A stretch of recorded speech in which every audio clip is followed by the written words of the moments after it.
This episode features violence against an individual under the age of 18. Listener discretion is strongly advised. 2003. 13-year-old Rebecca Williams had just finished up her 8th grade year at Morton Middle School in Omaha, Nebraska. At the time, she was living with her mother, but was set to soon move to Las Vegas, Nevada to live with her father. On a normal June day, she would leave her home in the Meadows mobile home community and head to a nearby playground. When she failed to return home, her mother would report her missing to the police. Initially considered a runaway by police, a grim discovery 2 weeks later proved them mistaken, when Rebecca's body would be found. An investigation would ensue, and a surprising prime suspect would be revealed. This is Midwest Mystery Files, Episode 33, The Murder of Rebecca Williams. Hello everyone, and welcome to Midwest Mystery Files. I'm your host, Jeremiah, with just a few quick things before we start. Midwest Mystery Files is a true crime podcast focused on missing and murdered cases within the Midwestern region of the United States. I can be found on all major podcast platforms, as well as on YouTube with delayed episodes. Social media and contact info will be listed at the end of the episode. If you wish to support the podcast and help fund article and record searches, as well as get early access to episodes and bonus episodes, I encourage you to check out my Patreon at www.patreon.com/MidwestMysteryFiles. I would also like to take this moment to thank my amazing patrons, Laura, Todd, Teresa, and Sherry. Today's case occurred in a mobile home park in northern Omaha, Nebraska. So northern that if it wasn't for the new sections of suburban development, you would basically be outside of the city. I found Rebecca's case by chance while reading an article that was posted in several Nebraska newspapers in 2016. The article listed several Nebraska cold cases, some I knew, and many that lived in obscurity. Rebecca's case falls into the latter. When first Googling her name, there was little promise of putting a case together. No write-ups on Reddit, Uncovered, Web Sleuths, or Our Black Girls. And there was only links to 2 articles that basically just asked for information about her murder and not much else. It wasn't until I dug into newspaper search engines that I was able to find information on Rebecca and the investigation into her murder. I was also taken aback at the surprising twist it took almost right away. So, without further ado, let's get started. Rebecca Lynn Williams was born August 15th, 1989, to Stanley Williams and Shelley Reitman in Las Vegas, Nevada. I was unable to find any information between her birth and 2003, but from what I could find, Shelley would move to Omaha at some point, changing her last name to McCormick after getting married, and she would take Rebecca with her while Stanley remained in Las Vegas. In summer of 2003, 13-year-old Rebecca was living with her mother, stepfather, and 2 siblings in the Meadows mobile home court located at 7040 North 110th Plaza on the far northern edge of Omaha, Nebraska. Rebecca had just finished up 8th grade at Morton Middle School and was set to begin high school in Las Vegas in the fall, as reports state she was set to move back to Las Vegas with her father, Stanley Williams. The Omaha World-Herald would quote administration from her school as stating that Rebecca had a passion for drawing and that she always talked about going into a profession where she could help people or animals. Anita Hawkins, the dean of students, would tell the Herald, quote, "It's typical of Rebecca to care for others. She was the first person in her tightly knit group of friends to lend an ear or find help if they were hurting." Morton principal Ivory Woods would state that people passing Rebecca in the hallway couldn't help but talk to her after seeing her bright, infectious smile. Tuesday, June 3rd, 2003, was cool for a summer day, with highs only hitting around 62 degrees. However, it was summer, school was out, and a slightly cooler day wasn't going to hinder any teenage girl's enjoyment of the day, Rebecca included. According to her mother, Shelley, Rebecca left the family's home that day to go hang out at the nearby playground, located on the west end of the mobile home court. According to reports, Rebecca was seen at the playground at around 6:30 or 7. However, she would fail to return home by evening's end.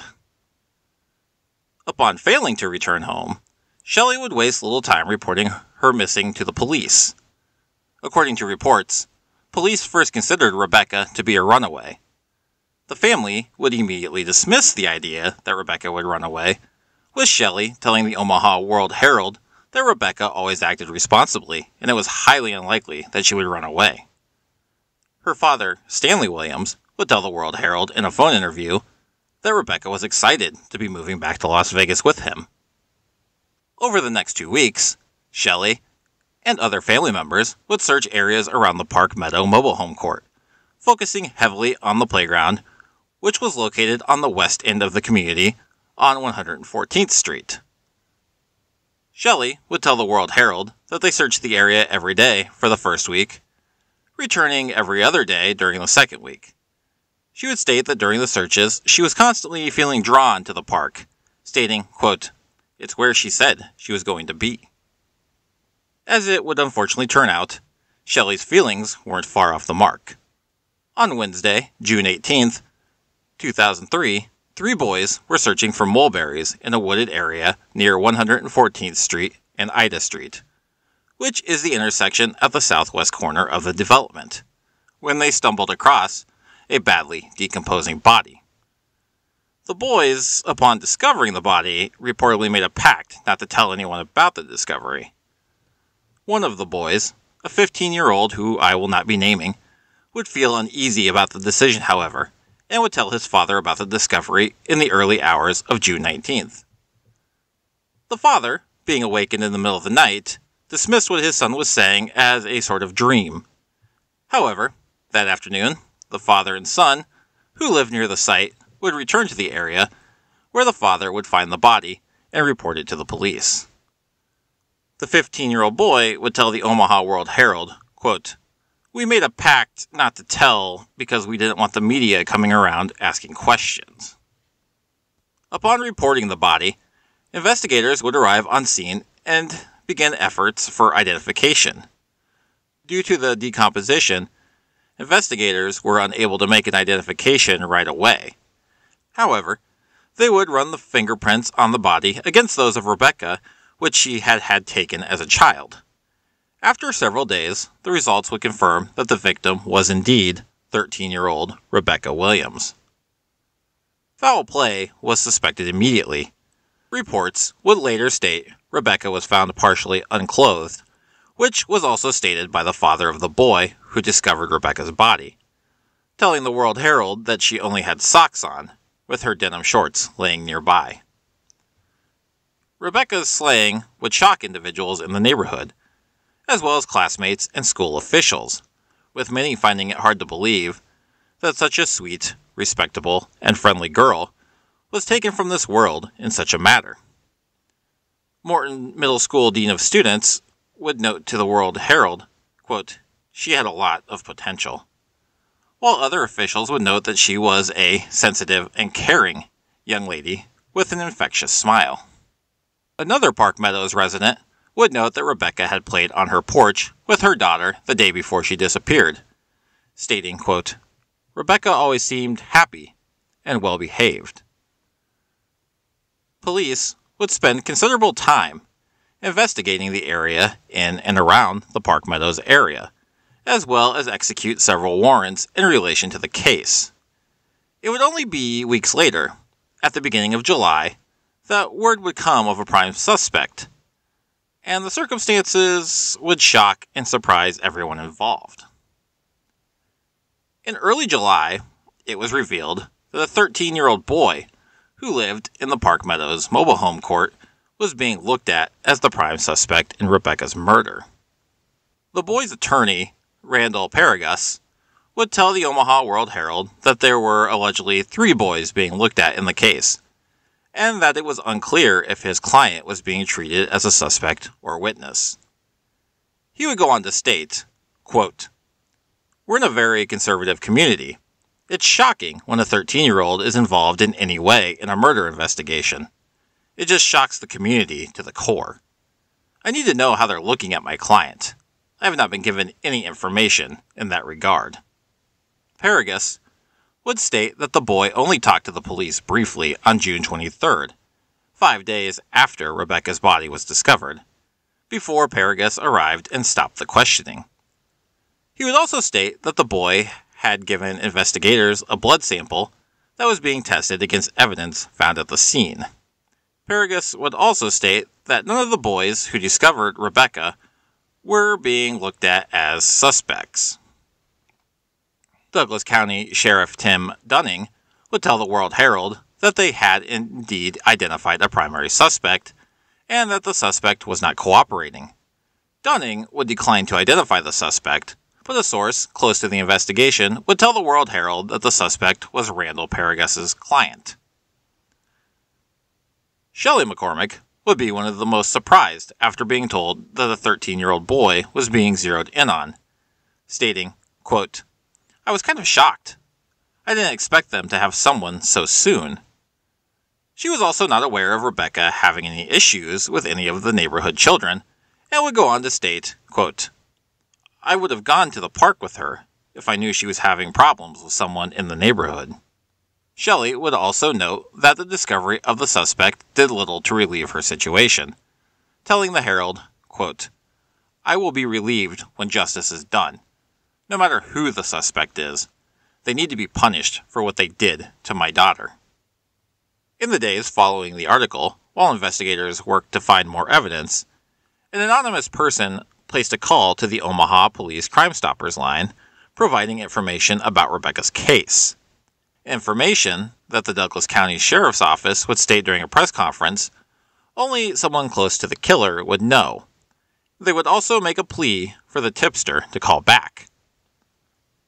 Captain Dean Olson of the Sheriff's Office would state, quote, "We think they've got information directly related to the identity of the person related to this homicide." He would continue on to state that while they did have a prime suspect, they did not have enough information to make an arrest, and they had further questions that they wanted to ask the tipster. Olson would continue on to state, quote, "The fact they called originally means they have a sense of conscience."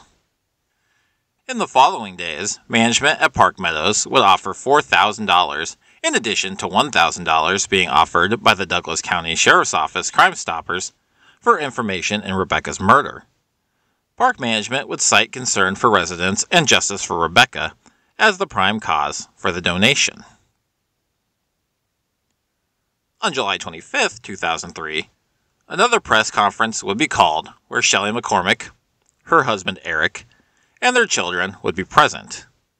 Douglas County Sheriff Tim Dunning would read a letter written by the family on their behalf.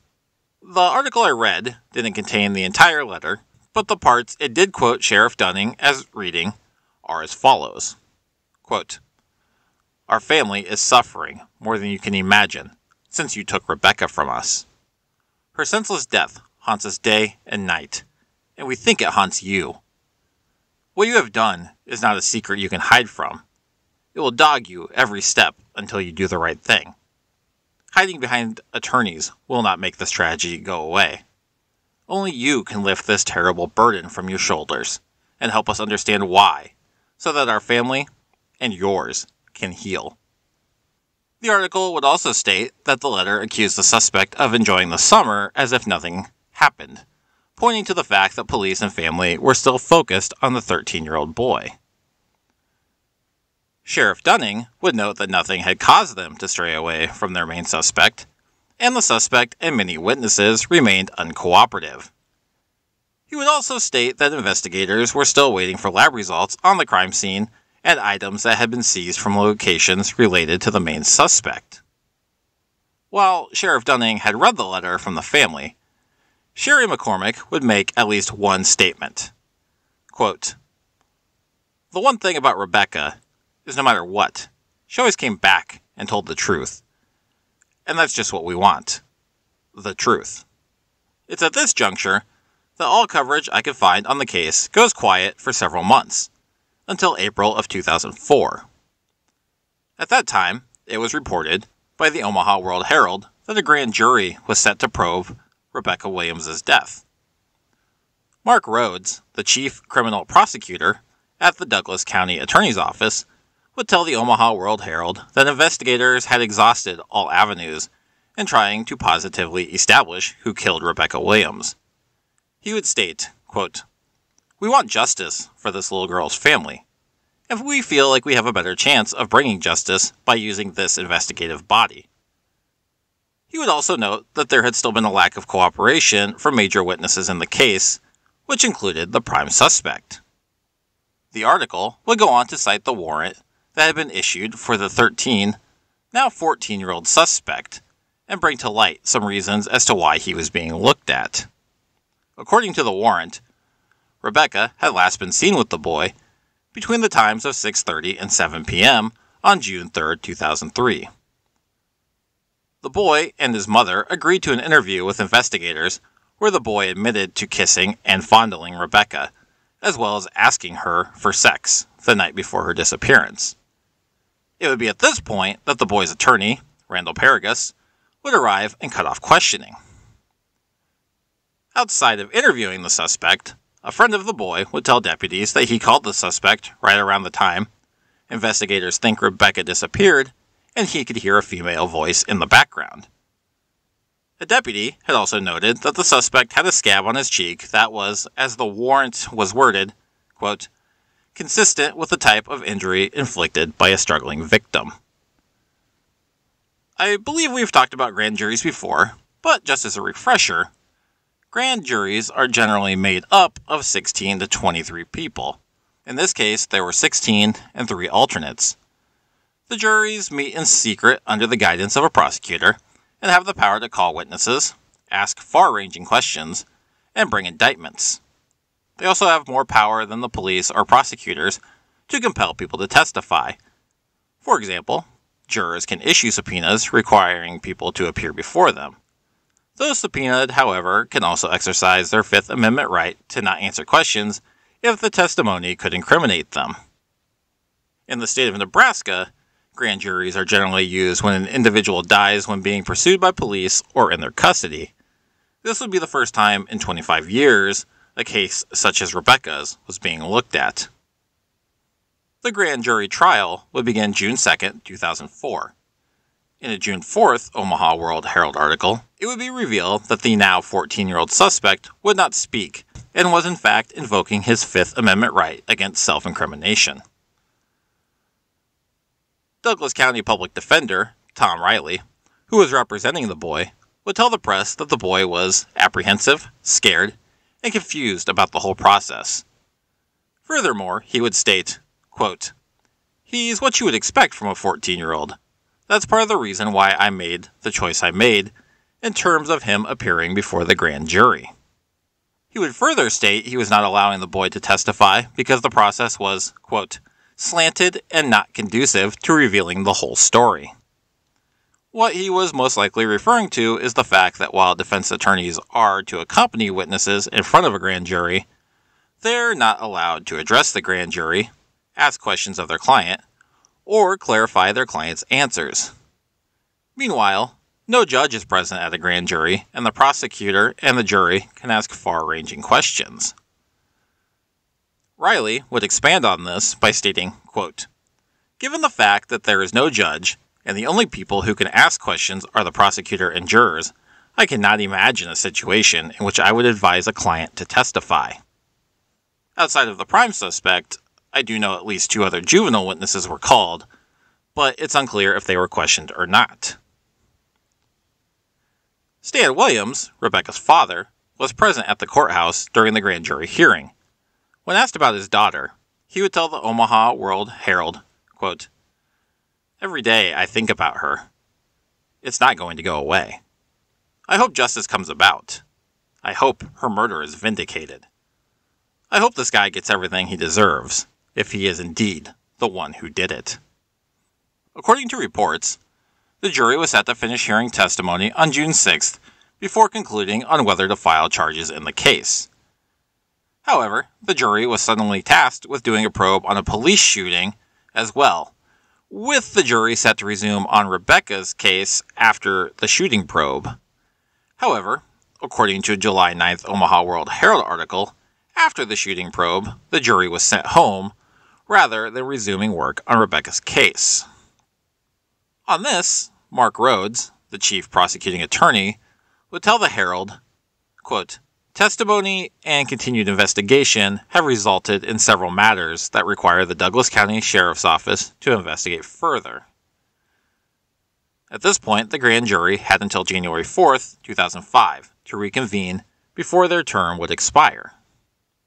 Rhodes would go on to state that the deputy's work at the sheriff's office was ongoing, and he did not know if he would actually need to reconvene the jury, stating, quote, "If these new investigative leads turn up sufficient information, this office could file a charge without the need for a reseating of the grand jury."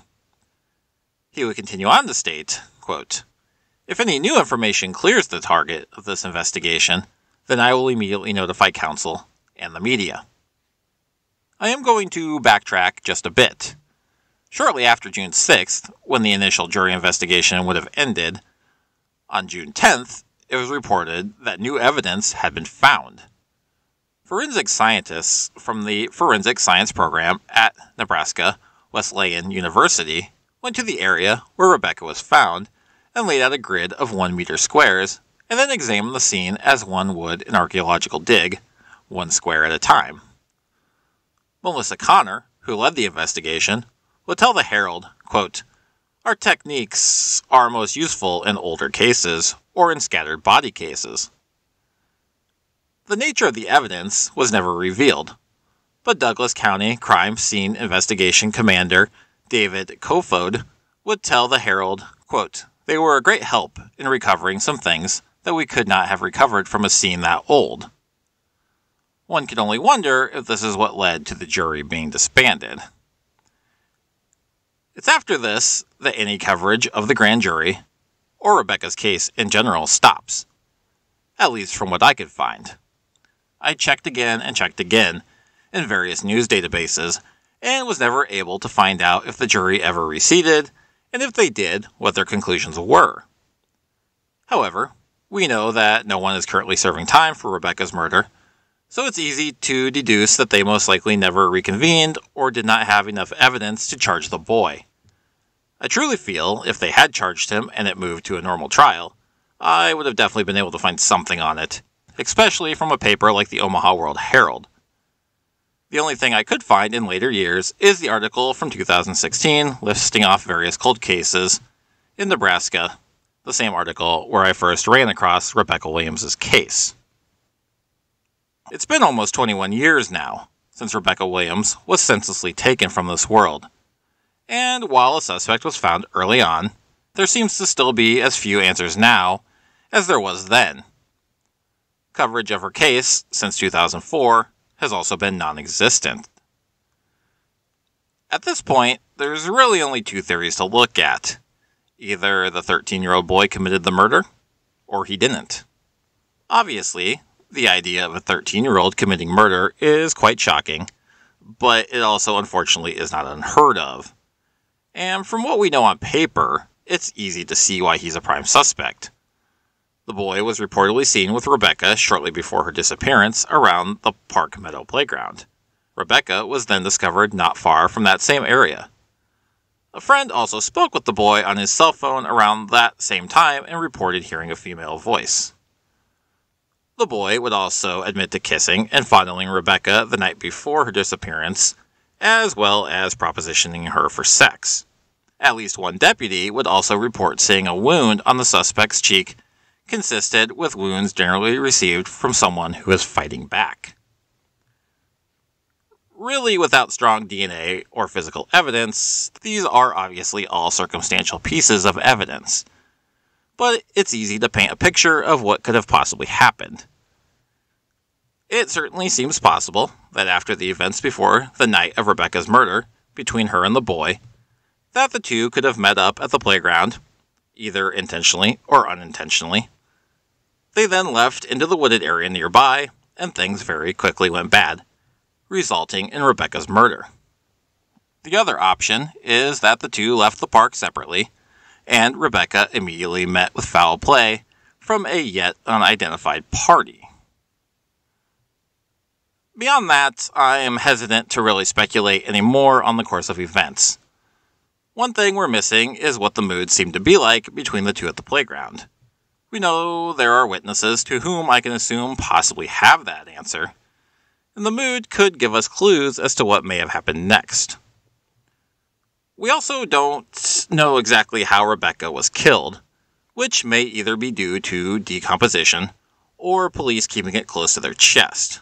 While a 13-year-old boy is certainly capable of a great deal of damage, certain feats of strength or violence that could result in death could possibly only be committed by someone who is older. One thing I do have to say on the young man is this. Investigators and prosecutors did seem very dead set on getting to the bottom of what he knew or may have committed. So much so that they went as far as a grand jury investigation. Some could chalk this up to overzealousness or overconfidence. However, a situation like this could very quickly blow up in their face and lead to anything from bad press to lawsuits, all in the name of what could be perceived as railroading a potentially innocent young man. Part of me just can't help but think that they wouldn't go forward with such a risk if they weren't at least very confident that they had the right person. Some would say him hiding behind a lawyer and refusing to speak is a sign of guilt. However, I can't exactly fault him on this one. Even if you know you're 100% innocent, if you somehow find yourself involved in a murder investigation, don't ever talk to the police without a lawyer. This goes double when you're a child. In the case that he was innocent, he could easily be badgered or asked leading questions by the grand jury or investigators and get himself into a spot he shouldn't be in. Either way, it would seem that they were never able to procure the evidence needed to move forward with charges. And if he was indeed guilty, we can only hope he's never struck again. That sort of rage and sense of entitlement in such a young boy is already a terrifying thought, but it's even more terrifying if left unchecked. And in the same vein to that, I am also going to throw in my own personal anecdote here as the father of two girls, with one being the same age that Rebecca Williams was. I'll keep it short and simple. No means no, and that is a lesson that is highly encouraged to be taught early on and reiterated through growth. If he wasn't guilty, then someone else is out there capable of murder, and we can only hope that they also have never struck again. And in either case, we have to hope that justice will one day be served. One last thing before moving out of the theory section. We do know there were two witnesses who also proved to be uncooperative. These witnesses were juveniles as well, likely acquaintances of Rebecca or the boy. And this goes to them. I don't know if you're listening, but if you do know something, it's not too late to speak up and say what you know. I have to say, I didn't speak much to the tipster who called the Omaha Crime Stoppers in the days after Rebecca's body was discovered. But while I obviously don't know for sure, I can't help but wonder if maybe it was one of you who called the tip in. If it indeed was, then like the investigators said, you at least have a conscience.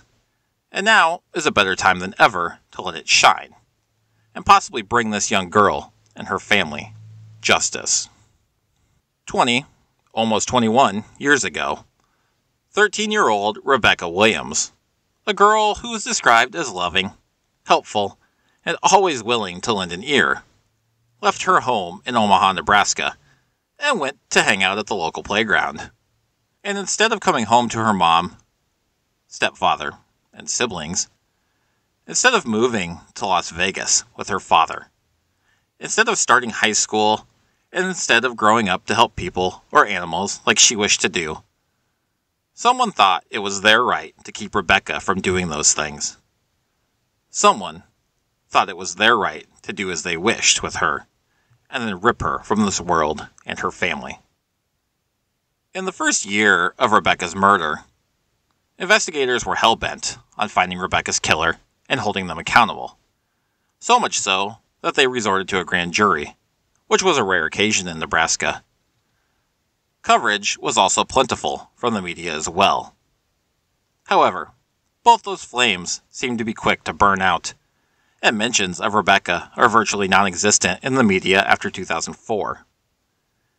It's truly baffling to me that a 13-year-old girl can be murdered with such a high-profile yet unnamed suspect, and her case is then thrown into virtual obscurity. As always, I highly encourage everyone to also help spread the word and share Rebecca's story. 20 years certainly isn't too long for justice to be found, and there's still plenty to be found here. If you have any information on the murder of Rebecca Williams, please contact the Douglas County Sheriff's Department at 402-444-6641. If you're looking for any further information, everything I found was located in archived articles from the Omaha Daily Herald, spanning from 2003 to 2004. If you wish to let me know what you think happened, have case suggestions or comments, or just want to follow me and the show on social media, I can be found on Instagram at Midwest Mystery Files, X at Files Midwest, and on Facebook by searching for Midwest Mystery Files. You can also email me at midwestmysteryfiles@gmail.com. I do also post photos and sometimes links relevant to each case on social media, mainly on Facebook and Instagram. Lastly, if you're listening on Apple Podcasts, Spotify, or Good Pods, please feel free to rate and review the show. This helps make the show more visible in searches and, more importantly, helps bring attention to the cases I cover. Thank you to all who have done so already. I also want to take a quick second, as the year comes to an end, to thank everybody who's stuck it out with me. As I've said before, I know I'm not always the most consistent person, and I'm hoping to work on that going forward. But as always, as long as these cases get out there, that's what's most important to me. And I just want to thank all of you who have stayed dedicated and listening over the last basically 2.5 years, a little over 2.5 years, I think. So I just want to know I appreciate all of you, and I appreciate anyone who's helped to get the word out for these cases, or anyone who's, just listened. See you all. You'll all be hearing from me after the new year. I don't think we'll have anything out before then. But take care, everyone, and I will see you all next time.